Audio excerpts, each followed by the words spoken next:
everyone and welcome to another episode of the Art Show. Viewers, कभी आपने सोचा है कि अगर हमारी ज़िंदगी से रंगों को निकाल दिया जाए तो ज़िंदगी कितनी बेरौनक हो जाएगी?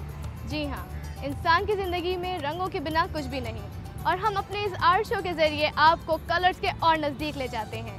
तो चलें स्टार्ट करते हैं अपनी एक और कलरफुल सी दुनिया। Here is your host Shumaila Sabir.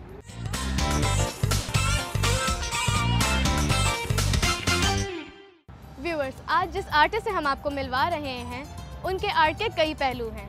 From painting to performing art, this artist has done a lot, और वो भी भरपूर महारत से। तो मिलते हैं मल्टी टैलेंटेड और वर्सेटाइल मुनव्वर अली सईद से।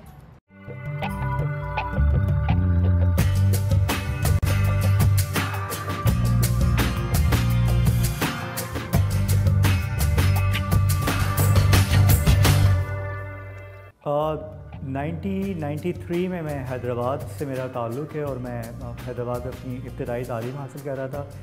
उसके बाद हमारा बैड लक के जहाँ से मुझे पता चला इंटर के बाद के आर्ट को एज अ कैरियर ले सकते हैं, तो मतलब वहाँ पे मैं ड्राइंग सीखता था, पेंटिंग करता था। लेकिन जब आर्ट को एज अ कैरियर ले सकते हैं और उसको हायर एजुकेशन हासिल कर सकते हैं, फिर मैंने एनसीए के लिए अप्लाई किया और अल्लाह का शुक्र मेरा एनसीए में एडमिशन हो गया। तो 1995 से 1999 तक की जो एक तालीम है आर्ट की और अंडरस्टैंडिंग जो मेरी आर्ट की हुई, वो एनसीए में ज़्यादा बेहतर तरीके से हुई। जो एक स्टीरियोटाइप किस्म का आर्ट के बारे में एक समझने का तरीक़ाकार था, वो एनसीए ने मुझे तब्दील किया। एनसीए ने मेरी स्टीरियोटाइप आर्ट के बारे में जो अंडरस्टैंडिंग थी उसको काफ़ी हद तक तब्दील किया, और जो क्रिएटिविटी का फैक्टर है वो मेरे अंदर या मेरे काम में जो मौजूद है वो एनसीए से ही आया। और स्पेशली जो थिएटर एक्टिविटीज़ थी, जो एक्स्ट्रा करिकुलर एक्टिविटीज़ थी कॉलेज लाइफ में, जिसमें स्पेशली माइम था, उसने एक मेरा रुझान तब्दील किया और मैंने मेजर स्कल्पचर की तरफ आया, क्योंकि परफॉर्मिंग आर्ट्स और स्कल्पचर में काफ़ी हद तक मुमासलत है और मुझे एक जैसी ही चीज़ें लगती हैं। तो फिर मैंने मेजर स्कल्पचर लिया, लेकिन टेक्निक्स के बारे में, नई से नई टेक्निक के बारे में सीखने की जो क्यूरियोसिटी थी, उसने मुझे एक मल्टी डिसिप्लिनरी आर्टिस्ट का अपने आप को कहूँगा कि मैं एक से ज़्यादा मीडियम में काम करता हूँ।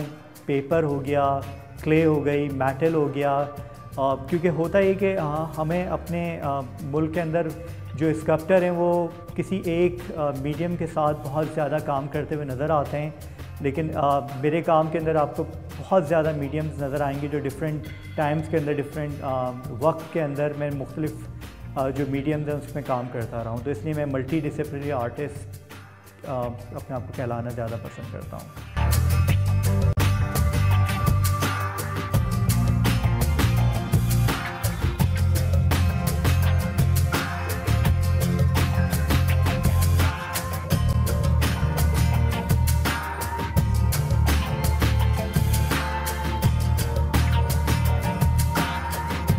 एनसीए से ग्रेजुएट करके मैं कराची आया और यहाँ पे मैंने कराची स्कूल ऑफ आर्ट में पढ़ाना शुरू किया।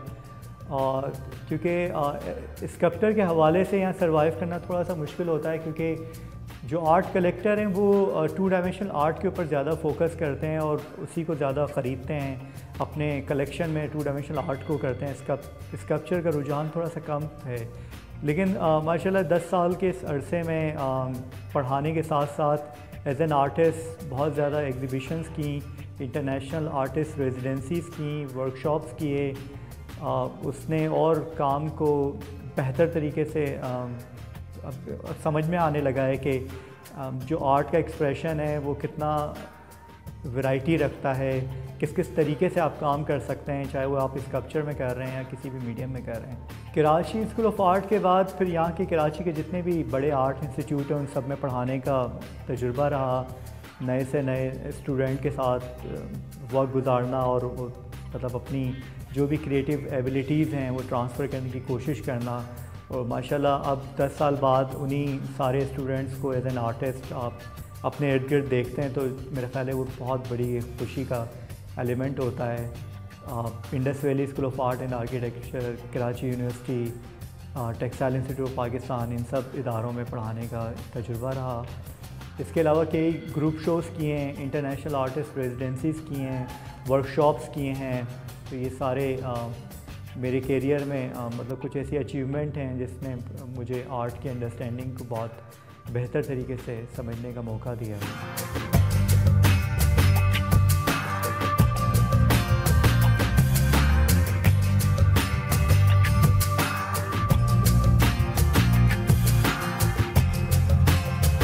जैसे मैंने बताया कि एज एन स्कल्प्टर हमारे यहाँ पे कोशिश की जाती है, एक स्टीरियोटाइप किस्म का एक इमेज है कि अगर वो वुड कार्विंग करता है तो वो सारी ज़िंदगी वुड कार्विंग करेगा। और अगर जैसे मुझे मुश्किलात ये हुई कि मैं एक मल्टी डिसिप्लिनरी आर्टिस्ट था, कभी मैं पेपर में काम कर रहा हूँ, कभी मैं मिट्टी में काम कर रहा हूँ, कभी सिरामिक्स मैंने 6-7 साल किया, फिर मैंने बहुत सारी दूसरे मीडियम में काम किया। तो वहाँ पर अपनी शनाख्त बनाना और अपना एक इमेज बनाना थोड़ा सा मुश्किल हो जाता है, क्योंकि आर्ट क्रिटिक्स और जो आर्ट कलेक्टर्स हैं वो इस तरह के रुझान रखने वाले आर्टिस्टों को ज़्यादा अप्रिशिएट करते हैं। तो थोड़ा सा इस जगह पे मुश्किल आई है, लेकिन अब अल्लाह का शुक्र है कि काफ़ी बेहतर तरीके से लोग ये समझ चुके हैं कि जितनी वक्त जितनी तेज़ी से तब्दील हो रहा है, और ये जो स्पेशली 10 साल का अरसा है इसके अंदर तो जितनी तब्दीली दुनिया भर में आई है, वहाँ पे ये मुमकिन ही नहीं है एक आर्टिस्ट के लिए कि वो सारी ज़िंदगी किसी एक ही मीडियम में अपनी ज़िंदगी गुजार दे और उसी के अंदर वो तजुर्बात करता रहे। अब तो नए से नए मीडियम है, नए से नए कॉन्सेप्ट, आइडियाज़, ठीक है, काम करने के तरीक़ेकार, उसको डिस्प्ले करने का तरीक़ेकार इतना बदल चुका है, तो अब लोगों को काफ़ी हद तक समझ आ चुकी है।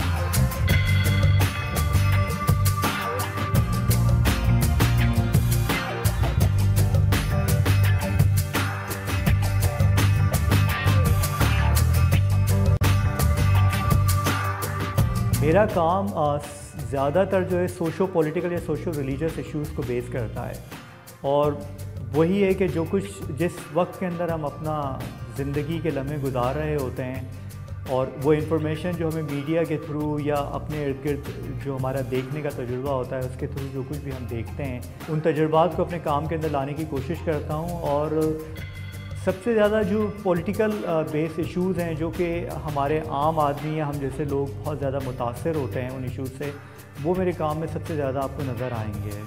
तो मतलब मैं अपने आप को सोशो पॉलिटिकल आर्टिस्ट कहने को ज़्यादा मतलब समझता हूँ कि मैं एक सोशो पॉलिटिकल आर्टिस्ट हूँ, ना कि नेचर की सिर्फ खूबसूरती को पेंट किया जाए।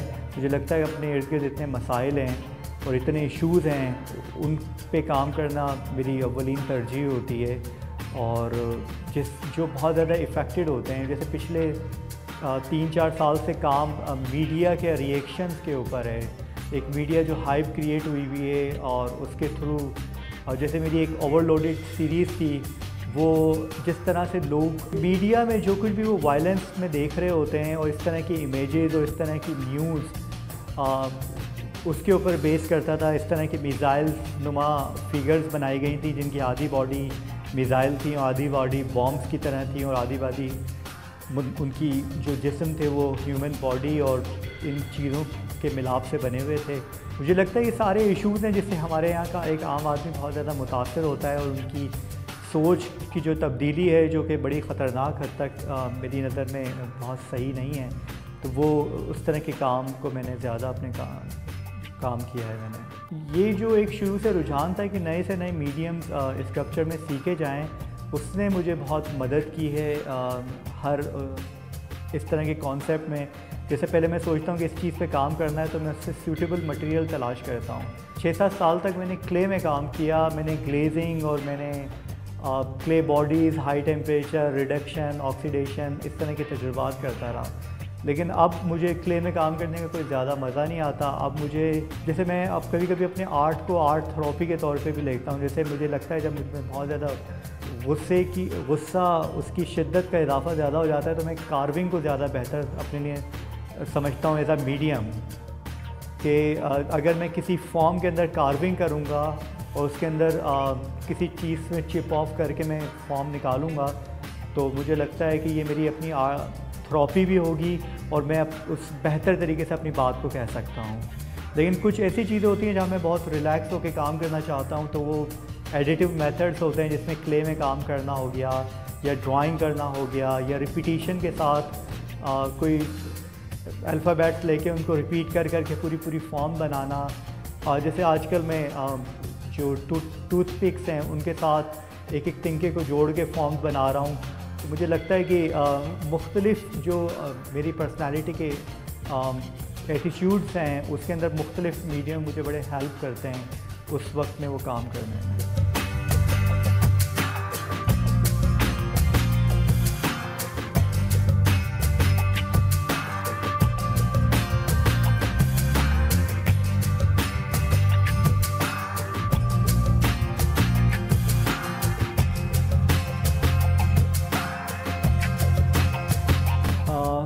दो तरह के तजुर्बात हैं। जब आप नॉन कमर्शियल गैलरी या नॉन प्रॉफिट ऑर्गेनाइजेशन के साथ काम करते हैं, जैसे इंटरनेशनल रेजिडेंसीज़ या इंटरनेशनल वर्कशॉप के साथ जब आप वक्त गुजारते हैं, तो वो मेरा ख़्याल है आपका सबसे बेस्ट क्रिएटिव एस्पेक्ट के हवाले से होता है, क्योंकि वहाँ पे कोई ऐसा प्रेशर नहीं होता कि आपका काम बिकेगा तो उस ऑर्गेनाइजेशन को भी फ़ायदा होगा और आपको भी फ़ायदा होगा। तो वहाँ आप ज़्यादा क्रिएटिव काम करते हैं। लेकिन जहाँ पर आप किसी ऐसी गैलरी के साथ करते हैं जिनके साथ बहुत ज़्यादा लोग काम कर रहे हैं, गैलरी को अपना रेंट भी निकालना है, तो वहाँ पे एक हल्का सा प्रेशर होता है कि काम आपका सेल होगा तो गैलरी का भी सर्वाइवल है और आपका अपना भी सर्वाइवल है। तो इस तरह से आप थोड़ा सा उस जगह पर आप सोचते हैं कि काम के उस एस्पेक्ट के बारे में। तो मेरा जो पर्सनल इंटरनेशनल आर्टिस्ट रेजिडेंसीज़ या ऐसी गैलरीज़ के साथ काम करने का जिनको काम बिके ना बिके उससे कोई फ़र्क नहीं पड़ता, तो वो मुझे लगता है कि वो मेरा ज़्यादा बेहतर तजुर्बा रहा है। लेकिन हमारा अलमिया ये है कि हमारे पास ऐसी सिर्फ 2 या 3 गैलरीज हैं पूरे पाकिस्तान के अंदर जो कि फंडेड गैलरी हैं, और उनको इस बात से कोई सरोकार नहीं होता कि आर्टिस्ट का काम बिकेगा तो फिर उससे गैलरी के एक्सपेंसेस पूरे होंगे। तो अगर ऐसी बहुत ज़्यादा गैलरीज हों तो ऐसे बहुत सारे आर्टिस्ट तजुर्बात कर सकते हैं जो वो चाहते हैं, और बहुत नए से नया रिज़ल्ट आप देख सकते हैं आर्ट के अंदर।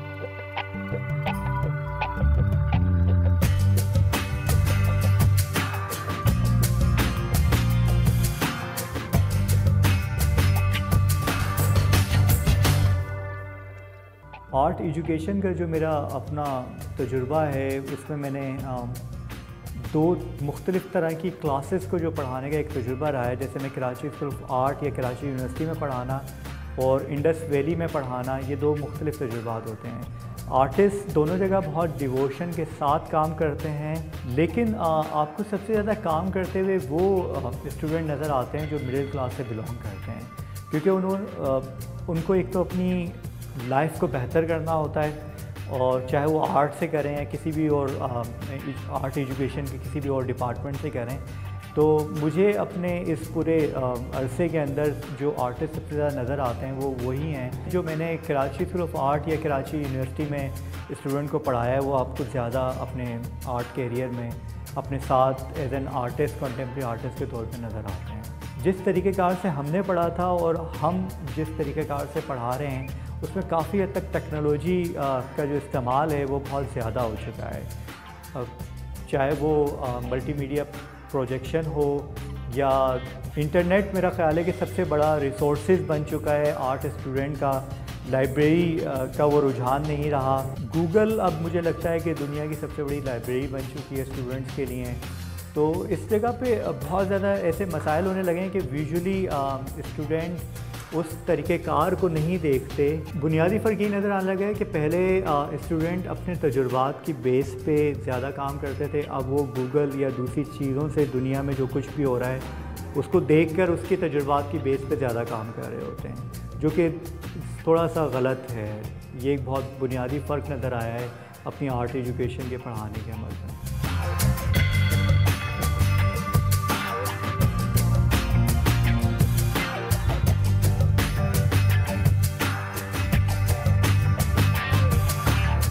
इंटरनेशनल आर्टिस्ट रेजिडेंसी या वर्कशॉप का जो तजुर्बा है वो बहुत ही मेरा ख़्याल अच्छा है, और मैं विश करता हूँ कि पाकिस्तान के हर आर्टिस्ट को तजुर्बा करना चाहिए, क्योंकि एक तो आप एक छत के नीचे बहुत सारे आर्टिस्ट एक साथ रहते हैं, काम करते हैं। तो आर्ट की जो सीक्रेट होने की जो एक हमारे से पहले जनरेशन के अंदर वो था, और जो आइसोलेशन थी इसका ब्रेक होना बहुत ज़रूरी होता है, और जो इसी तरह के जो इंटरनेशनल आर्टिस्ट रेजिडेंसीज़ हैं उससे आपको मेरे ख्याल है बहुत बेहतर तरीके से फ़ायदा होता है।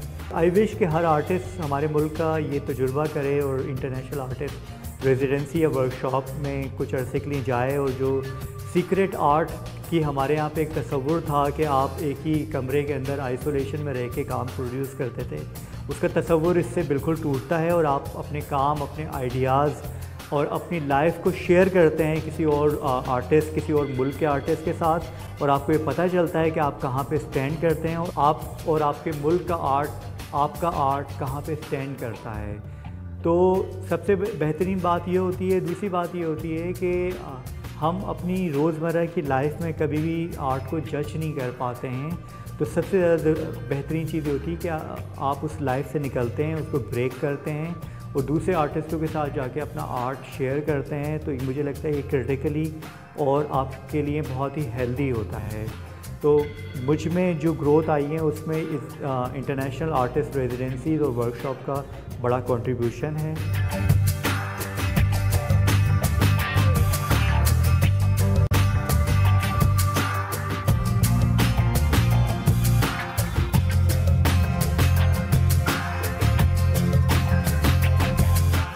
आई थिंक इंटरनेशनल आर्टिस्ट जो आर्ट सीन है उसमें सबसे बड़ी जो बुनियादी फ़र्क है वो इंटरनेशनल फंडर्स हैं, जो कि आर्टिस्टों को फंड्स करते हैं और वो अपनी मर्ज़ी से क्रिएटिवली जो है ना काम करता है। हमारे यहाँ पे मसला ये है कि आर्टिस्ट के साथ पेट बंधा हुआ है और वो बेचारा ख़ुद ही सर्वाइव करना है और उसके पास कोई फंडिंग नहीं है, तो इसलिए यहाँ पे उस लिहाज से वो क्रिएटिवली काम नहीं हो पाता। लेकिन मैं समझता हूँ कि टैलेंट के मामले में कहीं से भी कोई पीछे नहीं है, और जितने इश्यूज़ हमारे आर्टिस्ट के पास हैं इतने इश्यूज़ तो वेस्ट में बिल्कुल भी नहीं है। उनके पास तरीक़ेकार तो है काम करने का, लेकिन करना क्या है वो उनके पास नहीं है। हमारे पास करने के लिए इतना कुछ है, लेकिन थोड़ा सा प्रॉब्लम है कि तरीक़ेकार का नहीं पता हमें। आर्ट एजुकेशन का एक अलमिया ये है कि हमारे यहाँ पे वेस्टर्न जो तरीक़ाकार है हम उसको बहुत ज़्यादा अडॉप्ट करते हैं। हम चाहे हिस्ट्री ऑफ आर्ट से लेकर चाहे आर्ट देखने का जो अमल है उसमें हम वेस्ट को बहुत ज़्यादा फॉलो करते हैं। तो जो भी आर्ट क्रिटिसिज्म भी हो रहा है वो उसी पैरामीटर्स के अंदर हो रहा है। तो इस वजह से बहुत सारी ऐसी चीज़ें हैं जो मुझे लगता है कि नहीं होनी चाहिए। तो एक तो आर्ट एजुकेशन का जो सिस्टम है उसमें हमें बहुत ज़्यादा जो साउथ एशियन आर्ट है उसका जो कंटेंट है उसको पढ़ाने की बहुत ज़्यादा ज़रूरत है। फिर नो डाउट कि इस्लामिक आर्ट एंड आर्किटेक्चर है उसको बहुत ज़्यादा देखने की ज़रूरत है। एंड इस्लामिक फ़िलासफ़ी जो है ये भी एक मुझे लगता है कि बहुत ज़्यादा ज़रूरत है इसको पढ़ाने की। तो फिर इसके बाद हमारी अंडरस्टैंडिंग आर्ट क्रिटिसिज्म, आर्ट बनाने का अमल काफ़ी हद तक तब्दील होगा। तकरीबन 2 दहाइयाँ पहले आप इतना खुल के लोगों को मशवरा नहीं दे सकते थे कि आप आर्ट को एज ए करियर लें, लेकिन मुझे लगता है कि इस टाइम आर्टिस्ट के लिए अपॉर्चुनिटीज़ इतनी ज़्यादा हो चुकी हैं मीडिया के आने के बाद, और दूसरे कई एस्पेक्ट के इस बात के आप कह सकते हैं कि बहुत ही अच्छा प्रोफेशन है। ठीक है कि आप एज ए स्टूडियो आर्टिस्ट के तौर पे काम करें ना करें, लेकिन इसके अलावा बेपनाह अपॉर्चुनिटीज़ हैं। अगर आप ड्राइंग स्किल्स रखते हैं तो आप एनिमेशन साइड पे जा सकते हैं। बहुत अच्छे विजुलाइज़र हैं, तो हर डिपार्टमेंट के अंदर एक विजुलाइज़र की ज़रूरत होती है। आपको बहुत अच्छी अंडरस्टैंडिंग है, आप सेट डिज़ाइनर, बेपनाह ऐसे डिपार्टमेंट हैं जहाँ पे आर्टिस्टों की ज़रूरत है। मीडिया हो, इसके अलावा लाइफ के अंदर कई ऐसे डिपार्टमेंट हैं जिनके अंदर आर्टिस्टों की ज़रूरत है। तो मैं समझता हूँ कि अगर आप स्टूडियो आर्टिस्ट के तौर पे काम ना भी करना चाहें तो बहुत सारी ऐसी अपॉर्चुनिटीज़ हैं। और इसके अलावा इस टाइम बेपनाह आर्ट ख़रीदा जा रहा है और लोगों को अंडरस्टैंड हो गया है जो आर्ट कलेक्टर्स हैं कि आर्ट एक बहुत ही प्रॉफिटेबल बिज़नेस है कि आप ख़रीदें, 20 साल बाद उसकी वैल्यू का कितना गुना इजाफा हो जाता है। तो जो स्टूडियो पेंटर के आर्टिस्ट के तौर पे काम करना चाहते हैं उनके लिए भी बहुत ज़्यादा प्रॉफिटेबल वो है।